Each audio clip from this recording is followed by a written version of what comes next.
Tonight we're talking about social media measurement.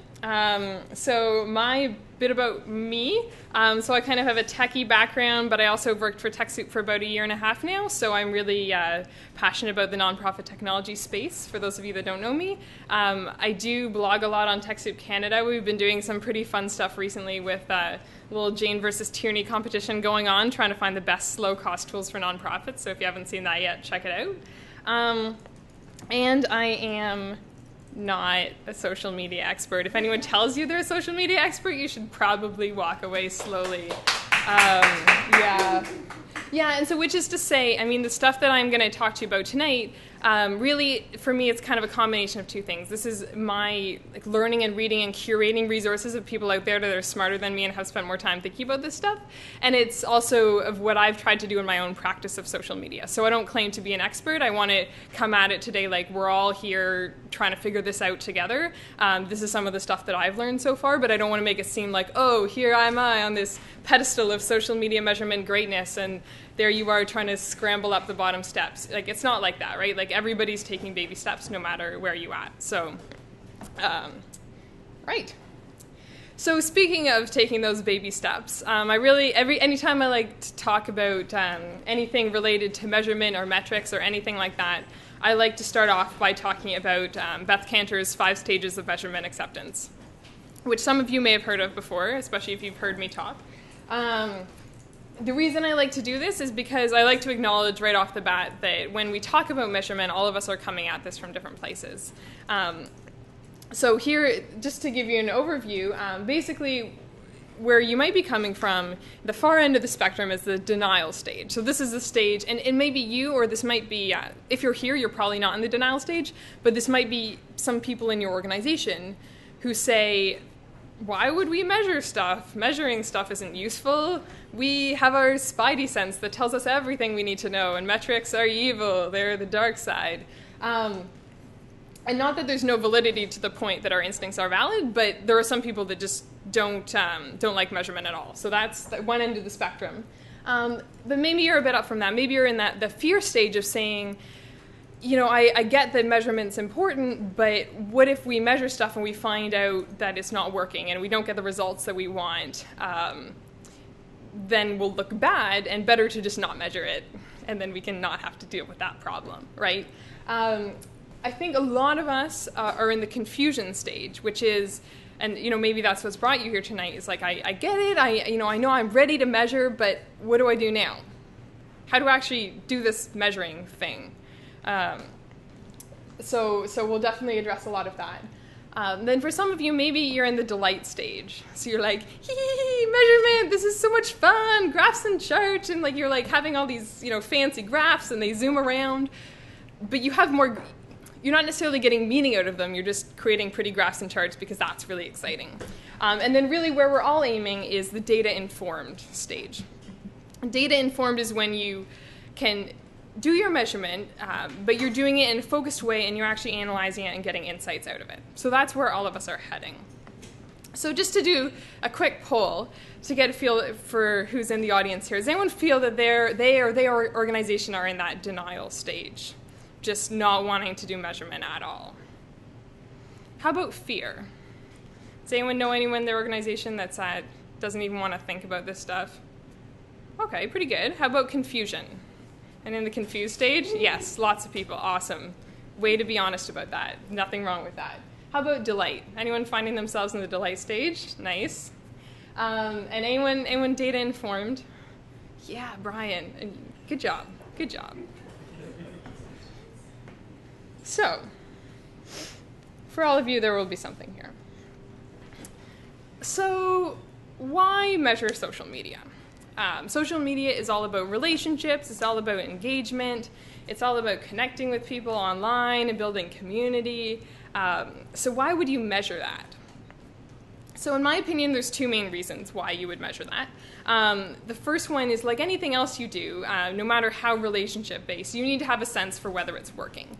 And like I kind of referred to before, in my opinion, yes, your instincts are a really important part of it, and I'm not here to advocate that you drop all of your instincts and all your stories and that you just switch to pure data and become some kind of social media automaton or robot thing.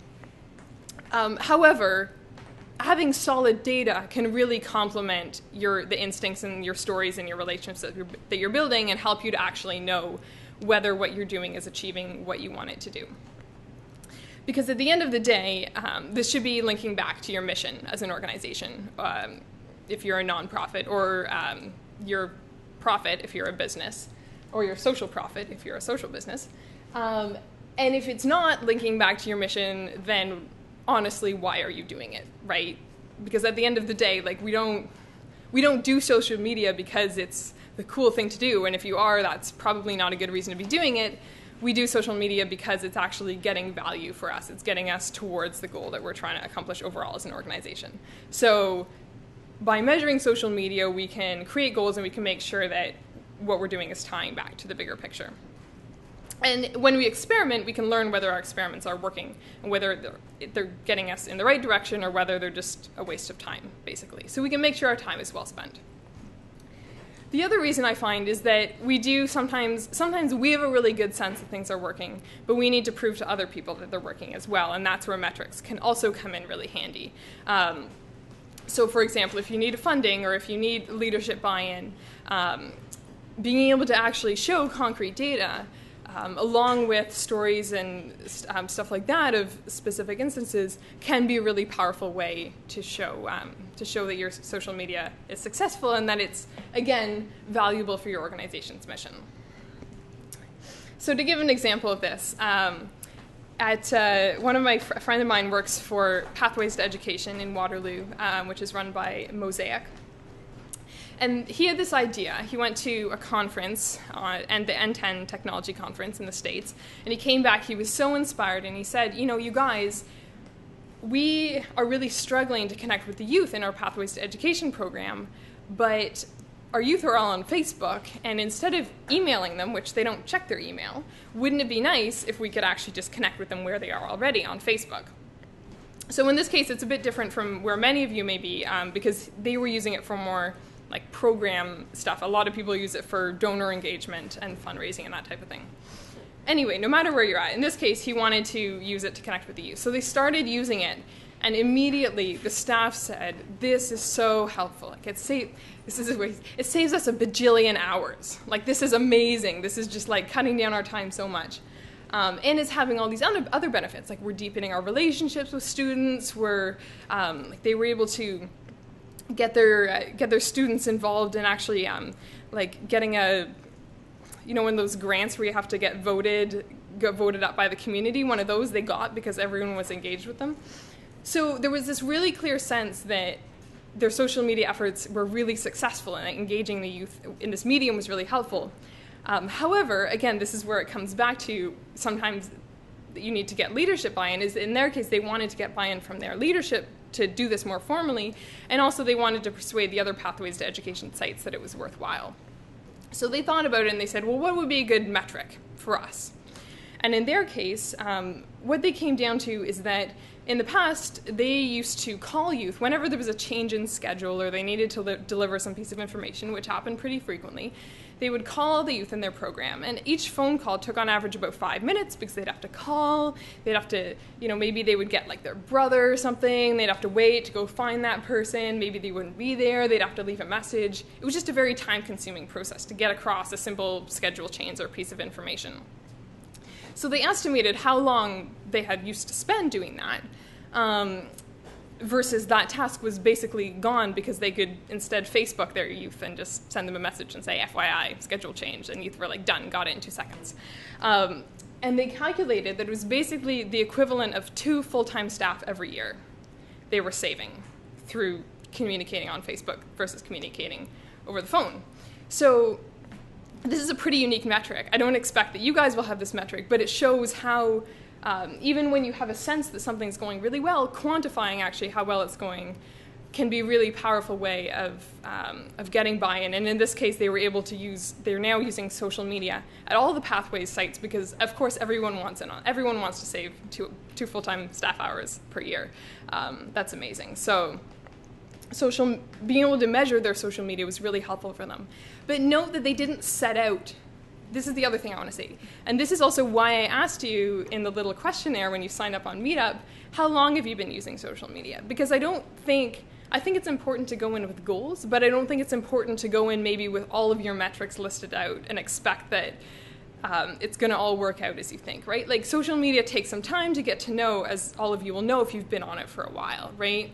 So sometimes you need to play around with it first and find out really where you are getting the benefit and then actually start to measure it. That's my opinion. I think it can be a little bit organic at first. And then there's a point where you say, okay, we've been doing this enough.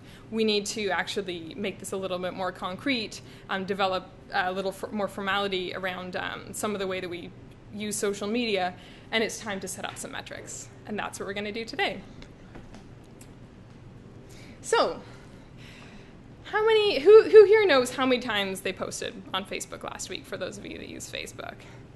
So, yeah. 3 times. Anyone else? 3 times? Okay, does anyone have an idea of how many Twitter followers they have? Josh? Nice.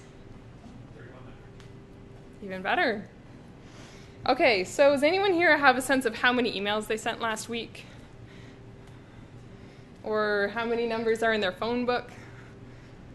Jess knows. Oh, I know. Really? Yep. How many? 17. Okay, you need some more friends. I love you. So the reason I want to bring this up is not to say that these metrics on the left aren't valuable, but to remind us that without context and without goals, they become a little less relevant, right? Like, we don't want to get hung up on these if they're not going to get us towards our mission. In the same way that we don't obsess over the number of emails we send the number of emails we need to get our objectives done, right? Like, in other areas of communication, I think some of this measuring comes to us more naturally, and we have to do a little bit more intentionally around social media because it's a newer medium. We're not used to it so much, and it's easy to get caught up in the shiny of social media and not focus on what we're actually trying to do. Otherwise, why would we know how many times we posted on Facebook? Maybe that's what it'll be like in the future, I don't know. So basically what we're going to talk about tonight is we're going to talk about goals, then we're going to talk about metrics, and then we're going to talk about tools, so how to measure those metrics. So first, we're going to start off with goals, and in between each, we're going to do a little worksheet stuff, give you time to chat and absorb and think about your own practice of social media. Starting with goals, because that's where we always start. So, like I was saying before, social media doesn't make sense if it doesn't work towards your mission of your organization.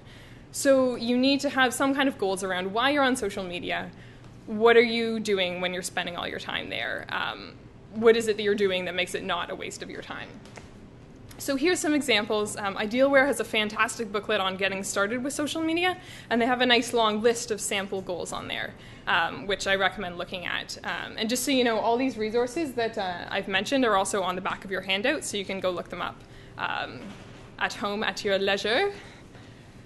So here's some examples of goals. So these might be your goals, these might not be.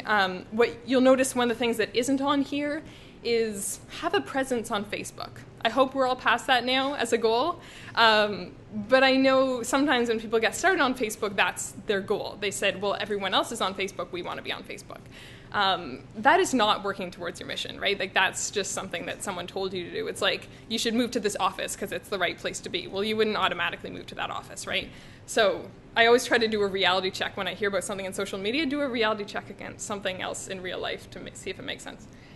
So here's some possible goals that you might have, just to give you some ideas. And so, for example, some of the ones that are goals for us, certainly we use social media to promote our events. We use social media as a way to share information about nonprofit technology and get people engaged around that. We use it to get feedback. So, for example, with the Jane versus Tierney series, we've been doing a lot of crowdsourcing of what people think are different good applications and getting feedback and tips on how to use them. Or say someone posts a question on the blog, we'll say, okay, Twitter community, do you guys know the answer to this question? That kind of thing. That's some of our key uses of social media. But yours might be quite different depending on how you use it with. We'll come back to this in a second. So you may already have goals for your social media, you may not. So if you don't, I'm going to give you time in a minute to think about what are your goals. But if you do feel that you already have goals for social media, you're not off the hook. Because I want you to think, what is a sub-goal that you could focus on? So here's an example. The Girl Guides of Canada are very active on Twitter and Facebook. And I was chatting with their social media person at Girl Guides Canada, and I said to her, well, what are your goals for social media? And she said, well, one of our big goals is to engage women and girls who are involved in our programs. We want them to engage with each other and with us online. So I said, okay, great. And talked about how we measured that. And okay, on Facebook, she uses reach and the number of comments, which are pretty standard measurements.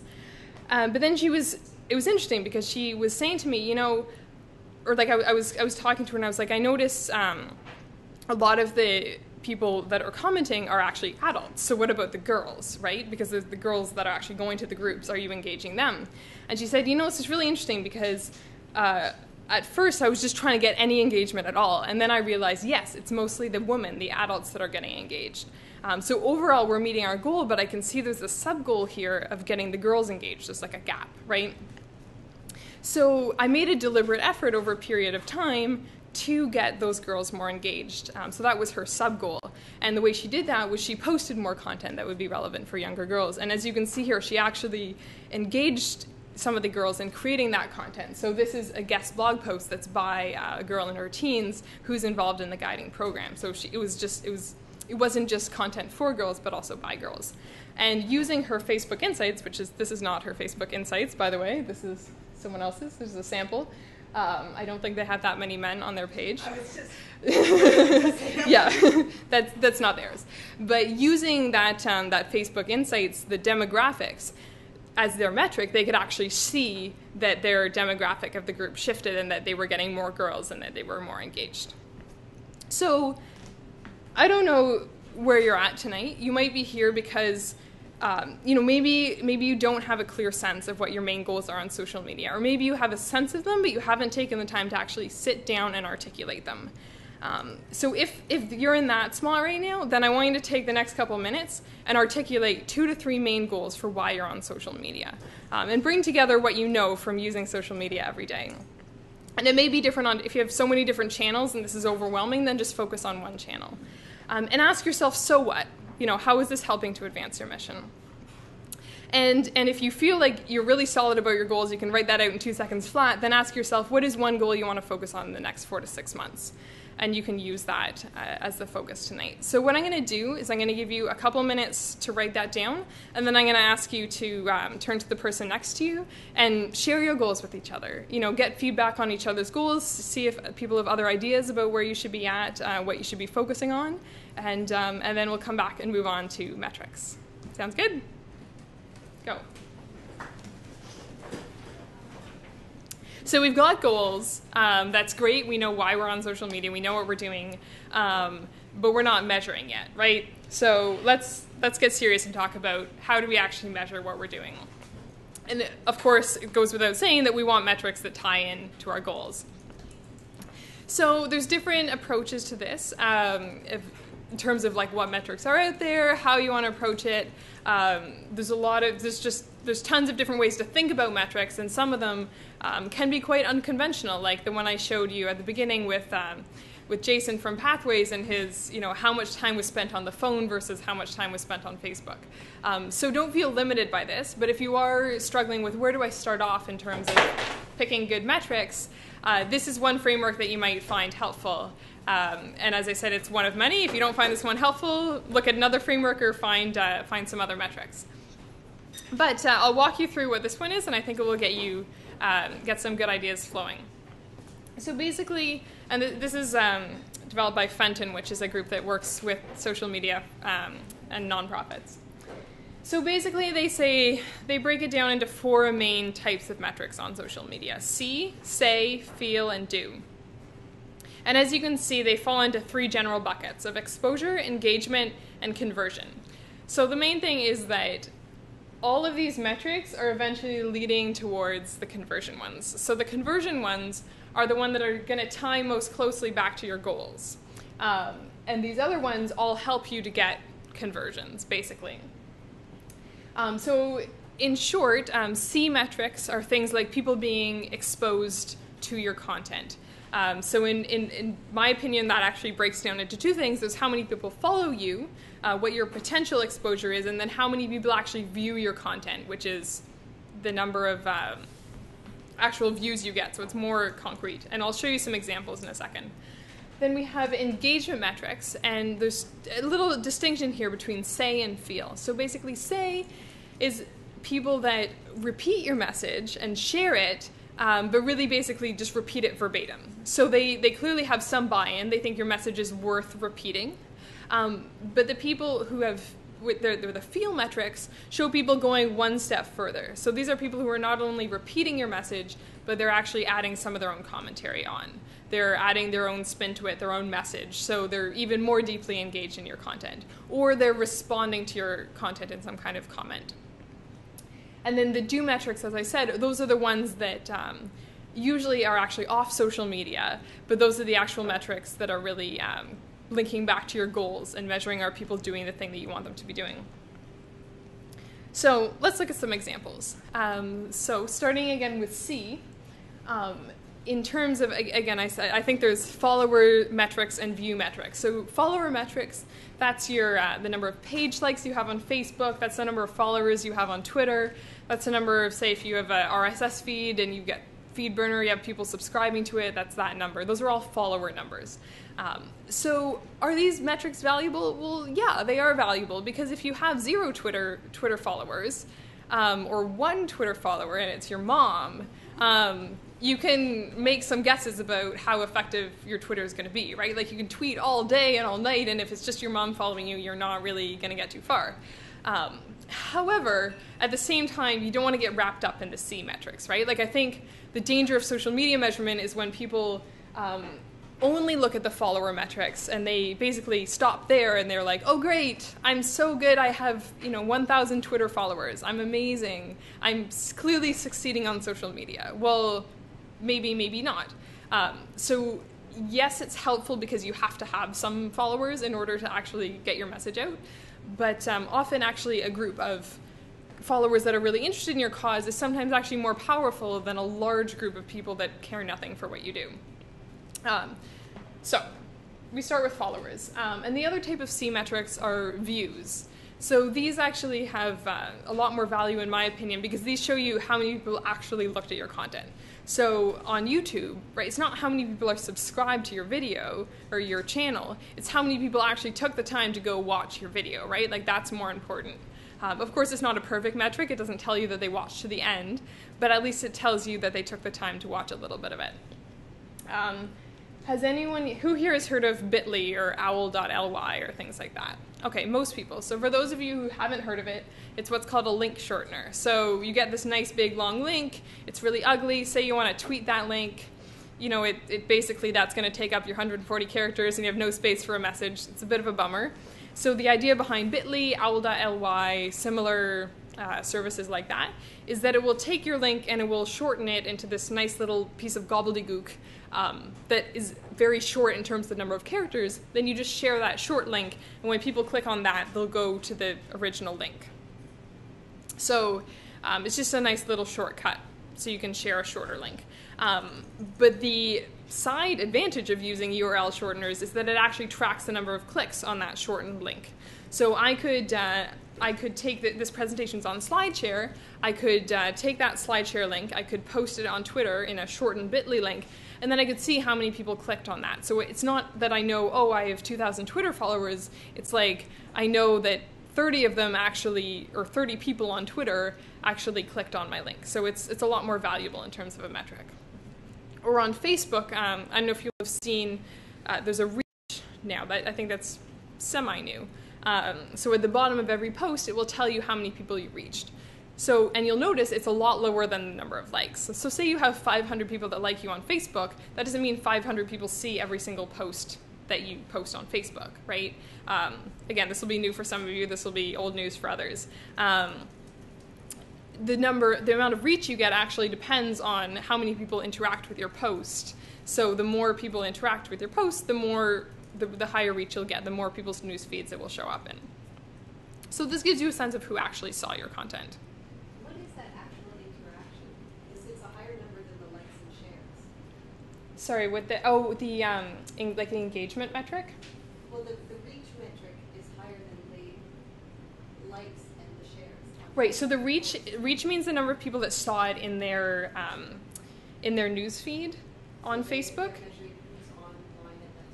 So, well, it's because it's not, they don't have to be online at the time. It might show up later. So say you post something at 2:00. I might see it when I'm checking after work at 5:30. I might see your post in my news feed, and I might look at it. So it's reached me. I'm one of the people that it reached. And if I like it, then it shows up as a like on that post. That will be one of your metrics. And maybe if I go out of my way even more and I share it, that will again show up as a different metric for you. But the reach is just the very minimum. It means like I saw it in my news feed. Does that? I don't understand how they measure how you saw it. Well, because they decide using their fancy algorithms in the background whether or not it actually goes in people's news feeds. Because they see how many people are interacting with it, whether that person's interacted with you before, and then they use that to decide, am I even going to show this to this person? Like, do I think they're going to be interested in it? So they know exactly how many people's news feed they've inserted that item into. Like, this is Facebook in the background, the Facebook magic. So that's why they can tell you, like, exactly 129 people saw this post in their news feed. That was your reach. So, Clear as mud? Jenny, could you just repeat the question? Oh, sorry, live streaming people. The question was, what does Facebook reach actually mean? Happy to chat more about that later if that didn't make sense. Okay, so some examples of say metrics. As I said, this is people repeating your message. So that could be if they actually like your content on Facebook. So this is the difference between liking your page, that's followers. Liking your post, that's a say metric, because that means more. They're like, I actually read your post, I clicked like. Or maybe they shared it. So sharing is basically like repeating your message. Or on Twitter, if they retweeted it, and so on and so on, right? It's different for every platform. I've only got the main platforms represented here. But if you're, say, on Pinterest, like a repin might be counted as a share metric. I'm not an expert on Pinterest, so don't quote me on that. Then we've got feel metrics. So this is, again, as I was saying, people are actually engaging a little bit more with your content. So that might be like if someone shares your Facebook post, but then they type their own personalized message, like, hey, look, guys, isn't this the best article you've ever read? Or, oh my gosh, this is such a sweet story. You know, and it's some like story of, you know, some child that you've helped in your organization or whatnot, right? So they actually took the time to write that message. That shows a higher level of engagement. Or similarly, a retweet with a message, if they commented on Facebook, if they commented on your blog, all of those, or online mentions is like maybe they actually wrote about you online, like in a totally different space. They said, oh, this organization is so great. I don't know, like on their blog or something like that. That would be an online mention. So that's a pretty significant metric that someone took the time to do that. And now we get to the do metrics. So, right, like everything's leading towards the do metrics. So these are going to be based directly off your goals. So if your goal of being on Facebook was fundraising, then donations is going to be your metric, right? If you were trying to get people to come out to your events, then the number of people that came out to your events who heard about it on social media is going to be your metric for the do one. So this is the one that makes sure it links back to what your goals are. And to be honest, this one can be tough. I mean, like I struggle with this one as well, right? Like if one of my goals is to share content, then what is my do metric? So I'm not claiming that this is a simple thing, but I think it's worth for everyone kind of pushing themselves to think about, right? Like don't just stop at the ones on the left that are the easy ones. Do push yourself to think about the do metrics and what's the right one for you. So, having gone through all that, yeah, question? I didn't know if we were going to talk about it later. So yeah, okay. When you get into the do metrics, how do you know that you can relate it to specifically to a social media? I'll get into that a teeny bit later, okay. But just the short answer is sometimes you can make a direct link and sometimes you can't. Sometimes it's a little bit of conjecture, but there's things like in terms of Google Analytics or in terms of just flat out asking people, you can get a sense of whether it was from social media. But it is a good question. Remind me to come back to it if I forget. So now we're going to take some time again and so you had your goals. So what I would think of it, obviously you could do this whatever way you want, I'm not marking you or anything. I would say pick one of your goals and try to come up with a metric for each category. It might, or think of some metrics that would be valuable for you. It doesn't mean, like it may or may not be a perfect fit for you, but I would at least push yourself to think of what would be some metrics in every category, and then you can think about which ones you'd actually like to measure on an ongoing basis. And then, again, so take like a minute to think about it for yourself, and then chat with the people around you and share what metrics you use. And I'll put this examples back up so you can see that. Okay, so go ahead. We'll be back in a few minutes. So far we've got goals, we've got our metrics, hopefully. So how are we going to measure to support those goals? So the third piece I want to talk about is tools, because I know for me, if I go to a presentation on social media measurement, I would say, okay, this is all very nice, but how do I actually get these numbers? How is this going to work in practice? So I wanted to take a bit of time to talk briefly about this and share my thoughts, and also get you guys to share your thoughts. So I wanted to start off by saying a few things. I did a bunch of research into this topic when I was first preparing this presentation. And the thing that I realized, these are three of the key things that I realized. The first one is that there are tools out there that are like the Cadillacs of social media measurement. You know, like they do everything. They're like if you've heard of Radian 6, or I don't know, there's others. They're very fancy. They're very, like, they do a lot of wonderful things. They give you so many metrics. They give you all this, like people's, you know, is it positive or negative, or, you know, like all sorts of wonderful things. And they're really fantastic tools. And if you have access to one of them for whatever reason, go nuts. But the thing that I also wanted to share with you is because I think for some of you, and I know at least for myself, there's kind of this sense that, well, if I don't have one of these tools, then I can't really measure my social media, or my efforts are going to be limited.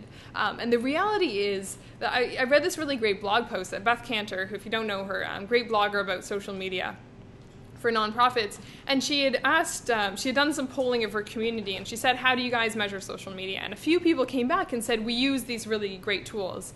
And the thing they said was, first of all, you need to be really focused to know what you want, because these tools can be so overwhelming that if you don't know what it is you're trying to get out of it, you'll just get swamped in the data. And that's that delight phase, right? Like you won't move on to data informed. You won't be using these metrics to improve what you're doing. You'll just be lost in a sea of metrics.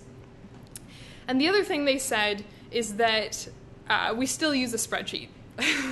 So they have this like Cadillac of social media measurement tool, and they're still also using a spreadsheet to really keep track and break things down. So that's not to say, again, if you have access to these tools, that's great, use them, make use of it. But number one, you still need to go through this exercise of figuring out what your metrics are, right? Because if you're not focused on what it is you're trying to do and how that links back to your goals, no tool in the world is going to help you sort that out.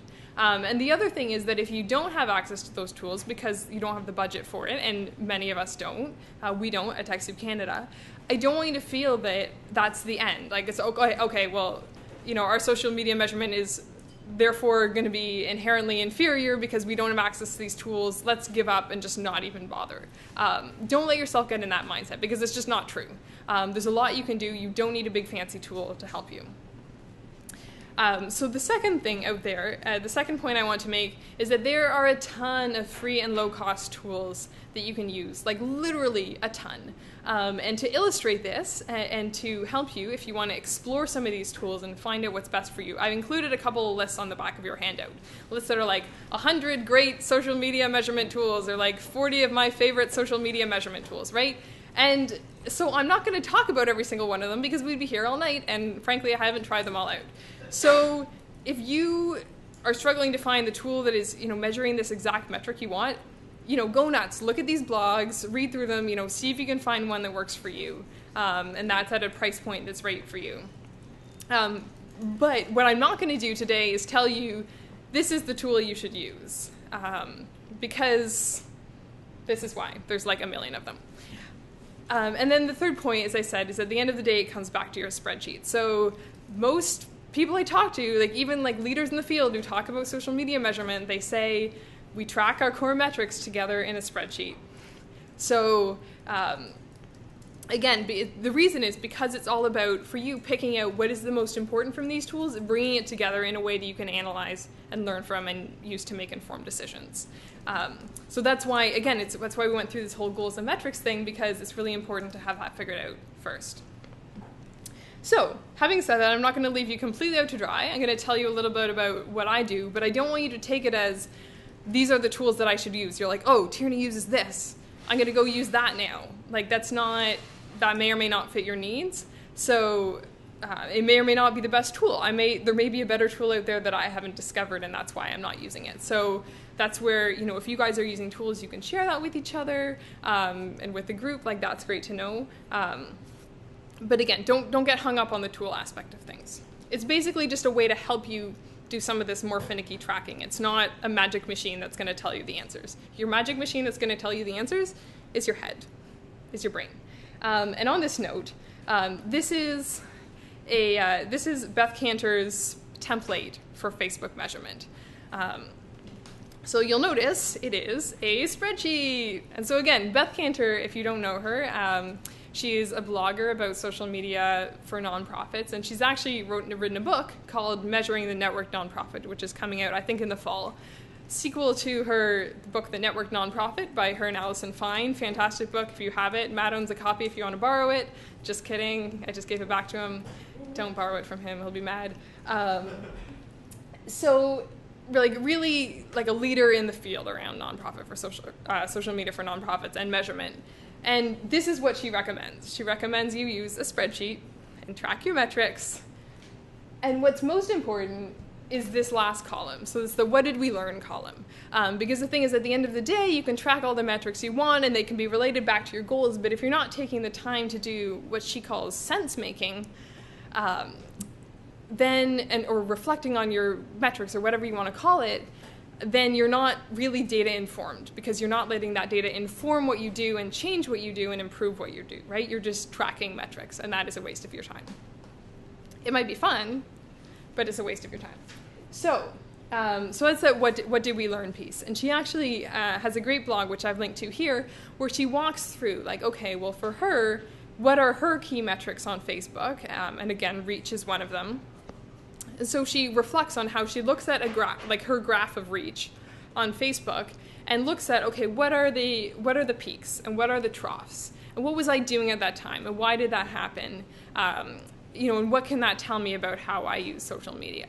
So it's not, because the thing is, everyone's situation is different, right? There's no right and wrong. There's no this is the right way to do it. You should post at X time on Tuesday and it will magically give you results. Like, that's not how social media works, right? In the same way that if you email someone or phone someone at a certain time about a certain topic, you may or may not get a response, right? Like, it all depends on the particular situation. So the key thing is that you're learning from what you do.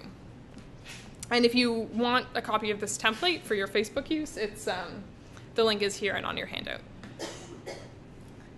So, as I said, I want to, I'll tell you what I do.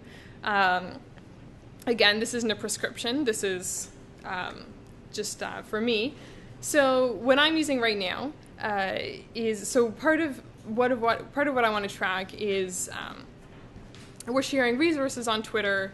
Are we getting a response from people? Are people finding these resources useful? Are they clicking on them and sharing them, downloading stuff? And are they, when we make a call to the community for feedback or input on a topic, are they responding to us?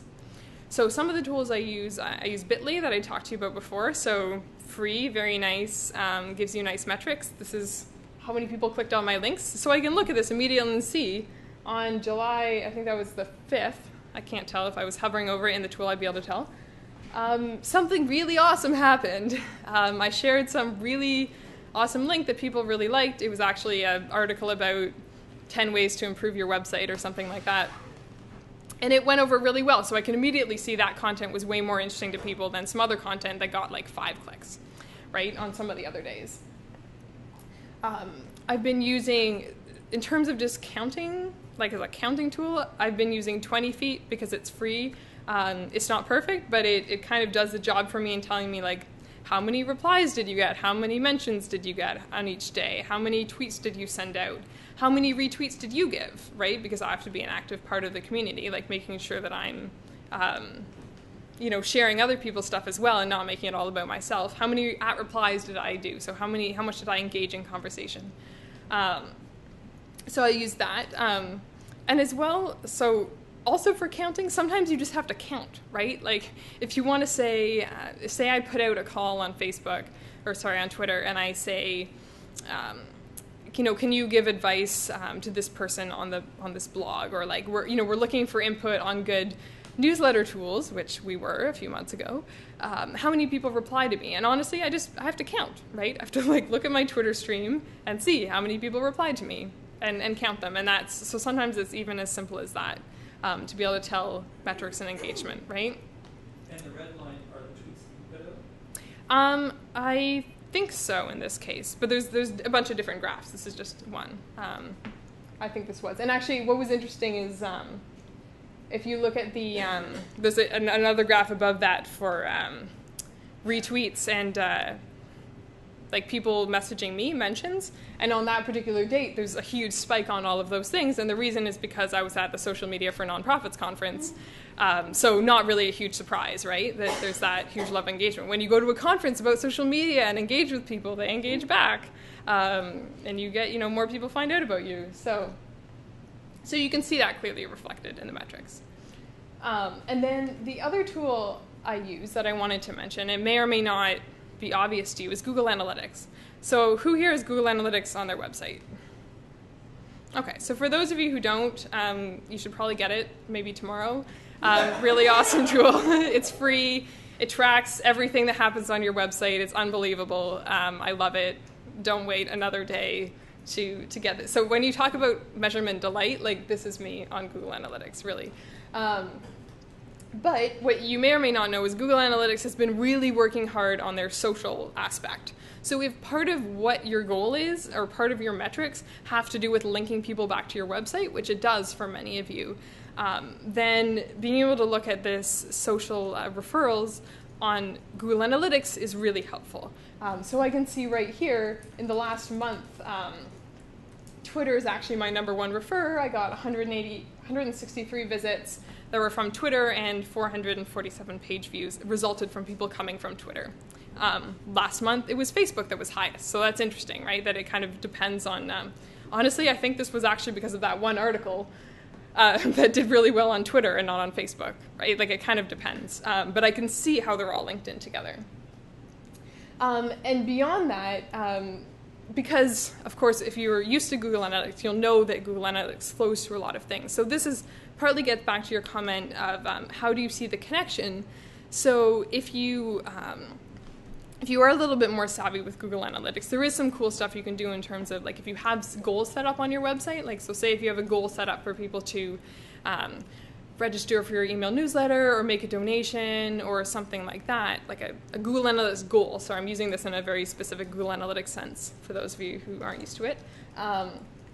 You can actually see, okay, how many of those people that completed that goal came from Facebook or Twitter or stuff like that. So that's one way to see a link that's more direct between your see, say, feel metrics and your do metrics. It's not always that easy. The Google Analytics is usually the way it's easiest. If you're not going through Google Analytics, it can be harder, and you do have to make a little more inferences. But you can, it really depends on what your goals are. But certainly for things like donations, for things like that, yay, Google Analytics. Any questions about that before I talk briefly about Facebook? Cool. So Facebook, honestly, again, this isn't rocket science. I use Facebook Insights. And again, I said to you at the beginning, I'm not here as an expert on social media, but there's probably other tools that would help me do even more analysis on Facebook, but I find that I really get what I need through Facebook Insights. So again, like I mentioned, this is, if you haven't looked into your insights, do. This is, for a page, my graph of my reach, my people talking about this, and the posts that I made. So I can see my peaks and troughs, and I can see that, okay, something was going really well, and then it started going not so well. And what was happening there? Was I not posting stuff? Were people not finding my posts interesting? Was I posting at a weird time so no one was really seeing it? What was going on there? And one thing that I've discovered recently, so again, honest and open learning, I found out you can actually export your data from Facebook, because I was actually, this is like about a month ago, I was all ready to go with Beth Cantor's template. I was like, I'm going to put in all my Facebook posts and put what I learned, and I thought, this is going to be an awful lot of work. I don't know how much time I want to spend like copying out all of my Facebook posts and noting all this stuff about them. And then I discovered that you can actually export all this information at the click of a button. So I did that. And I exported it to a spreadsheet, and now I just added a few extra columns to my spreadsheet to be able to add in custom information that I want to track, like what time I sent the post, what kind of post it was, and what did I learn from it. So I use a mix of just exporting this data and then and kind of filtering it so I can just see the most relevant data. Like I'm really interested in how many people are engaged, and maybe less interested in like the ad-related metrics, for example, since I don't pay for ads on Facebook at the moment. So that's what I've been using right now, but you guys may have some other tools to share, and that is great too. And of course, Google Analytics as well. So I just want to quickly recap all of this, and then we can have a little bit more discussion. So bringing it all together, goal, metrics, and tools. So an example that I wanted to share is, for me, of course, I'm thinking about myself here, I need to promote Toronto Net Tuesday, say I'm going to promote it on Twitter. And my goal is I want to use Twitter to like fill this room to the brim, like people walking, stuffed out the door. That's what I want to do. So how am I going to measure if this is successful? Probably my C metric would be the number of clicks on my bit.ly link for this event. So that way I'd be able to see how many people actually, were interested in a little message I wrote and clicked through to look at it. I would measure the number of retweets. So that's really important to me, is how many people actually thought this event was interesting enough to share with their networks. And then for do, I would want to measure the number of people that registered via social media. And how I would actually do this, in my case, I would use bit.ly to see how many clicks there were. For the second metric, I would probably actually just count the retweets and see how many people retweeted the specific message.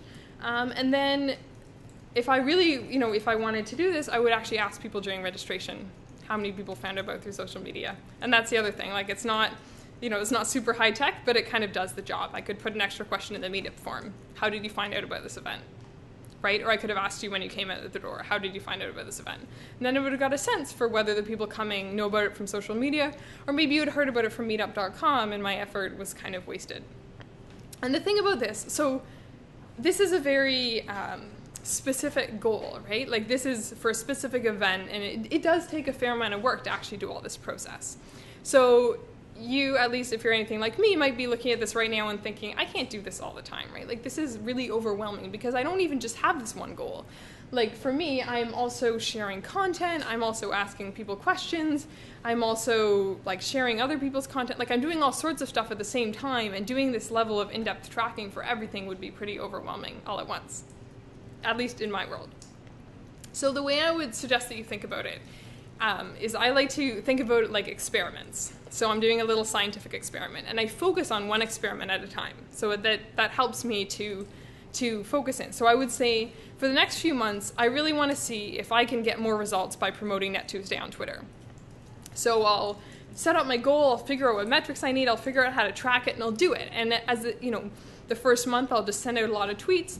The second month, I'll maybe try sending out a lot more tweets in the evening, or tweets about, I'll try, maybe I'll try reaching out to a certain hashtag, or take a different approach, like reaching out to some really influential people on Twitter and trying to get them to promote my event. And I'll try some different things over a few months, and I'll see what works and what not, because I'll know because I'm measuring these metrics, right? So I can see how I'm doing and what's having an effect. And then at the end of a few months, I can get a sense of, okay, this is really what worked well and what didn't work well, so I'm going to keep doing that. And maybe I'll tone down my measuring for this thing a little bit. I'll kind of wrap this experiment up, and I'll pick another experiment and focus in on that a little bit more. That's the way I like to think about things. It helps to make it more measurable for me. Yes. manageable, if I think about them in content chunks of experiment chunks, right? Like I'm focusing on one thing, then another thing. It doesn't mean like you always keep doing your overall measurement on a continuous basis, but you can kind of dive deep and really, really see what works in one particular topic or question, and then move on to a new one. I find that's what's helpful. So, now at this point, I want to, of course, if there's any questions, I want to hear them. And then, oh yes, and if you did want to chat to one of us about signing up for the donations program, you can do that. Or online, you can chat about that. Thank you, everyone, for joining us online. Thank you for joining us in person. Both of you will get a survey after the event, which you should fill out and give us your feedback. And everyone's waving to the live stream people. Yay! We love you guys. Thanks for joining us.